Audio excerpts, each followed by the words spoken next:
Hoje nós vamos ver uma matéria, não lembro, só que no outro sábado, não amanhã, mas no outro já é o primeiro sábado do mês, e que nós temos que articular para fazer, rezamos os textos, pedir, implorando a Nossa Senhora a intervenção dela nos acontecimentos e mostrando uma santa indignação com a situação atual.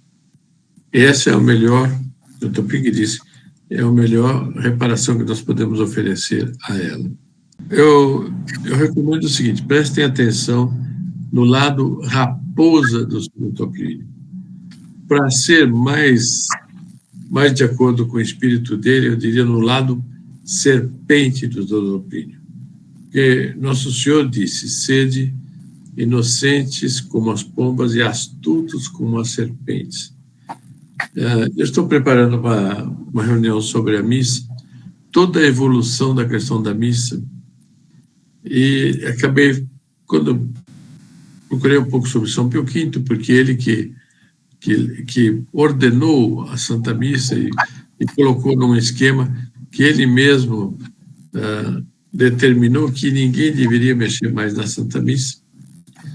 Ele era um espanhol muito firme, e tanto ele disse, qualquer coisa assim, as piores coisas que acontecem no mundo é por culpa dos, diz lá, deixa eu me ver aqui, isto. São Maria Luana. Bom, então ele diz lá, as piores coisas que acontecem é por culpa dos católicos mornos. E lembrem que Nosso Senhor disse, está nas Escrituras, se fosses frio ou quente eu te aceitaria, mas porque sois mornos, eu os vomito de minha boca. Então, aqui o Dr. Plínio vai mostrar bem o lado serpente dele. Ele escreveu esse assunto, era um contexto político muito interessante, conforme vai aparecer, e que a ONU, que é uma instituição internacional montada anorganicamente e que sempre favoreceu a esquerda, ela joga para o lado da esquerda, e ela então estava dando uma jogada que vai ficar claro na exposição do texto. Então, o título do Ambientes e Costumes, que é de 1965, é Autodeterminação só para Papuas? Papuas são aqueles povos selvagens da Nova Guiné. Então, vejam só. Esses são os Papuas. Vejam como é que eles estão colocados. Vejam o grotesco dos adereços que eles se aplicam sobre si. Vejam o brutal, o sumamente primitivo, o sumamente desconexo. É tudo horrível. Eles só não são piores do que o pessoal de hoje em dia. Que hoje em dia existem certos tatuados que são piores do que isso daqui. Mas fixem bem essas imagens e vejam o que o Dr. Plínio vai comentar. Ele vai começar comentando essas imagens. Estes selvagens da Nova Guiné têm os cabelos untados com uma mistura de gordura e barro. Sua indumentária e principalmente as deformações que introduziram no próprio rosto bem indicam o estado de barbárie em que se encontra. O que a gente vê hoje disso por aí não está uma coisa incrível. O clichê os apresenta, quer dizer, a foto, adornados para a guerra. Usam vários amuletos, expressão da baixa idolatria em que caíram. Sua fisionomia traduz a sanha feroz a que vão dar vazão durante a luta. Esta fotografia é de nossos dias. Não sabe, isso é 1965. Não sabemos se ela corresponde a um aspecto atual da vida da Nova Guiné australiana. Mas tudo que de um estado tão, mas dado que de um estado tão bárbaro e desafortunado só se sai aos poucos, tudo leva a crer que, na melhor das hipóteses, a situação de grande número dos nativos daquela região seja apenas um pouco superior à que era há 2 ou 3 décadas atrás. Mas aquilo não mudou muito, deve ser mais ou menos isso mesmo. Aqui eu coloquei uma foto atual, mais atual. Esse atual aqui já está já antigo, mas veja como é que o primitivismo todo se mostra neles. Como isso tudo esconde um fundo de uma mentalidade sumamente feroz, violenta, que agressiva e tudo. Bom, vamos. A atualidade dessa fotografia, quer dizer, da anterior, e destas observações se prende a um telegrama recente da agência Reuters. Então, veja o telegrama da agência Reuters que saiu naqueles dias, difundido pela imprensa diária, que informa haver a ONU enviado à Nova Guiné, sob administração da Austrália, uma comissão destinada a estudar o progresso econômico e político da região para lhe dar o quê? A autonomia de governo. Quer dizer, então, eles vão ser uma nação independente, ninguém mais vai cuidar deles, eles vão tocar por si, porque eles já têm condições de ser uma nação. A ONU afirmava isso. Acrescenta o telegrama que a comissão encontrou implantado na ilha de Nova Hanover um culto de caráter autenticamente idolátrico ao presidente Johnson. Quer dizer, eles veneravam o presidente Johnson americano como um deus. E que os fiéis do novo Deus alimentam a esperança de que ele venha governá-los em substituição às autoridades australianas. Então, aquele povo que foi visitado, ele considerava como um deus o presidente Johnson dos Estados Unidos e queria que ele fosse lá governá-los. Veja por onde é que a coisa vai. As proporções do culto são tão grandes que a comissão da ONU, para preparar a autonomia local, se julgou na obrigação de entrar em diálogo com esses idólatras, com esses selvagens, a fim de os convencer de que o presidente norte-americano não tem a menor intenção de aceitar sua investidura como divindade da recém-fundada seita. Então, eles queriam fundar uma seita e queriam que o presidente Johnson fosse o deus deles. Então, a comissão foi lá para mostrar que o presidente não tinha intenção de aceitar isto. Esse é o presidente Johnson. Eles erigiram como Deus.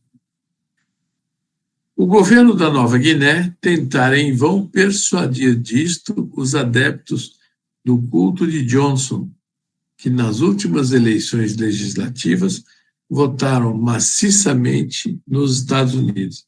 Aí eu confesso que eu não entendi bem como é que isso foi feito, quem que votou nos Estados Unidos, quem não votou, mas a verdade é que houve todo um jogo e que ele foi escolhido para ser um deus da Nova Guiné. Fato cômico? Pergunta o Dr. Plínio. Sem dúvida, mas sobretudo doloroso. Quer dizer, é ridículo, mas sobretudo é doloroso. É triste ver até que ponto a idolatria pode arraigar-se na alma humana. E aqui tem uma coisa que eu digo de passagem a respeito da idolatria na alma humana, que eu li recentemente algo do Dr. Plínio, e diz que havia gente, sobretudo gente simples, que de repente, no culto das imagens, gente católica, no culto das imagens de santos e santas, acabavam adorando, tomando as imagens como Deus e adoravam as imagens. E aí caiu na idolatria. Continua o Dr. Plínio. O mais doloroso do fato, porém, não está nisto. Se a idolatria permanecesse tão vivaz nessa ilha integrante da Nova Guiné, não é difícil imaginar que o embrutecimento de espírito e a ferocidade que lhe eram conexas ainda tenham ali também fortes raízes. Quer dizer, então, eles, apesar disso, não diminuem nada, apesar dessa idolatria cretina, mas não diluiu nada, não diluiu em nada neles o espírito de ferocidade. Né? A partir desta consideração, não é fácil ver que espírito utópico domina a ONU. Então aqui vejo como é o lado serpente do utopia. Ele vai pegar e vai criticar a ONU, que não é o selvagem, mas está fazendo o jogo dos selvagens. Continua. Pois só numa instituição entregue, no que se refere à independência dos povos, a elucubrações inteiramente abstratas e inteiramente desligadas de qualquer objetivo, ou seja, da realidade, poderia medrar o projeto de preparar a autonomia de uma população ainda tão incapaz de se governar por si mesma. Quer dizer, como é que vão pegar esses selvagens e estabelecerem eles como uma nação com inteira capacidade de se autogovernar? Aí diz, o que está acontecendo no Congo, ex-belga, lá na África, e em outras novas nações da África, exprime bem esse utopismo. Eu não sei bem, não me lembro bem o que estava acontecendo, mas eu creio que coisas de muita violência e que muito derramamento de sangue e tudo.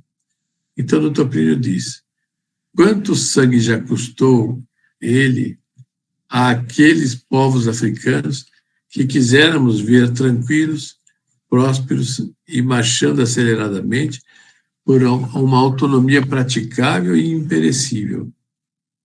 Quando poderá custar a pobre Nova Guiné? Causa tristeza, causa apreensão, ver um organismo com a amplitude de atribuições da ONU influenciado pelas abstrações tão características do espírito revolucionário. Daqui ele vai mostrar como, a propósito desses povos, que são povos inteiramente primitivos, são bárbaros, a ONU vai tomar uma atitude inteiramente na linha de favorecer a revolução. Olha só. Na fisionomia e no aspecto desses dois infelizes, selvagens, se manifesta toda uma ordem de coisas na perspectiva desta secção dos ambientes costumes. Agora, preste bem atenção nesse palácio. E ele vai comentar. Este palácio, de linhas nobres e elegantes, faz sentir um ambiente totalmente diverso. Ele indica o alto teor de cultura e de vida de um povo profundamente civilizado. Eu repito a projeção para verem. Com efeito, trata-se do Palácio dos Condes Branicki, na cidade de Białystok, na Polônia. Esta nação ilustre por sua fé, a Polônia, né, por sua cultura, gloriosa pelos numerosos efeitos de sua história, absolutamente integrada na civilização ocidental e cristã, geme há 20 anos sob a opressão comunista. Então, a ONU está dando autonomia para os papuas e ignora a situação em que estava a Polônia. Mas não é só isso. Como elas se acham, em virtude da catástrofe de Yalta, que foi a entrega de vários países para o comunismo, a Lituânia, a Letônia, a Estônia, a Hungria, a Romênia, a Bulgária, a Albânia, a Iugoslávia, a Tchecoslováquia e metade da Alemanha. Mas enquanto esse pessoal está sob o jugo comunista, sofrendo a escravidão que eles estavam sofrendo, a ONU estava procurando dar autodeterminação para aqueles povos selvagens. Por que, em vez de mandar investigar se os adoradores papuas de Johnson estão maduros para a independência, não se interessa a ONU pela libertação dessas ilustres nações incomparavelmente mais capazes de se governar por si mesmas do que os habitantes da Nova Hanover? Como é supremamente triste notar tal defecção da parte de um organismo como a ONU, que blasona de aliado nato de todos os povos oprimidos na luta contra todo o imperialismo. Quer dizer, isso é uma mentira. Ela se afirmava como apoiadora da liberdade dos povos, mas ela apoiava os comunistas. Todo imperialismo, sim, exceto o imperialismo comunista. Esses ela aprovava. Ela fazia o jogo deles. Então aqui tem as duas fotos para comparar a selvageria de uns e a finura dos outros. E aqui tem uma foto de Nossa Senhora de Częstochowa, que é a patrona da Polônia, e uma foto do Dr. Plínio, que iluminou os nossos olhos para enxergarmos essas coisas.